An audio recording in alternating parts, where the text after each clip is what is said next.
Mari kita bercerita tentang Nabi kita agar engkau kenal Nabimu sendiri.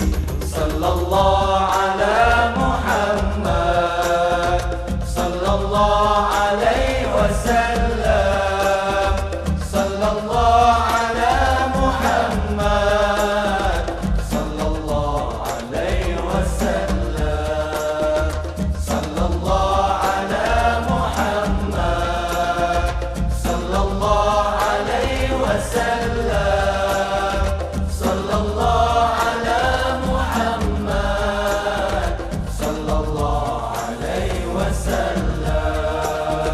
Ayahnya Sayyid Abdullah, ibunya Siti Aminah, bangsa Quraisy dari Bani Hashim, nasabnya hingga ke Nabi Ibrahim.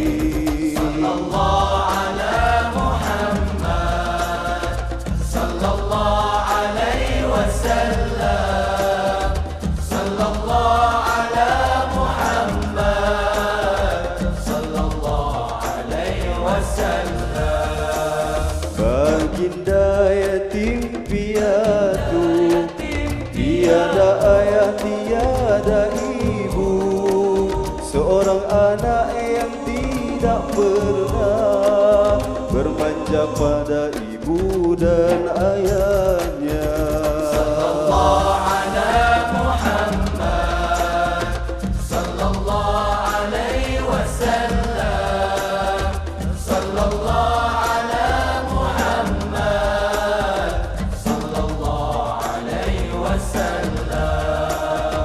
Dia adalah Nabi yang pertama dan utama, yang paling dicintai Tuhan, yang diberi nama Nur Muhammad. Dari Nur Muhammad inilah seluruh yang ada diciptakan, syurga neraka dunia akhirat, manusia dan lain-lainnya. Sallallahu ala Muhammad, sallallahu alaihi wasallam, sallallahu ala Muhammad, sallallahu alaihi wasallam. Dia adalah Isra dan dimi'rajkan, mukanya laksana bulan purnama, kerana cahayanya yang terang. Hamba Allah yang paling bertakwa, yang paling takut dengan Tuhan, sangat tahan menerima ujian yang berbagai-bagai keadaan.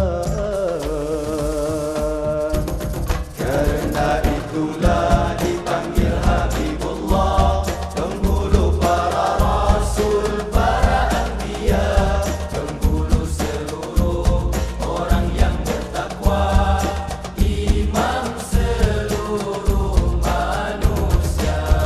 Sallallahu ala Muhammad, sallallahu alaihi wasallam,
sallallahu ala Muhammad, sallallahu alaihi wasallam, sallallahu ala Muhammad, sallallahu alaihi wasallam, sallallahu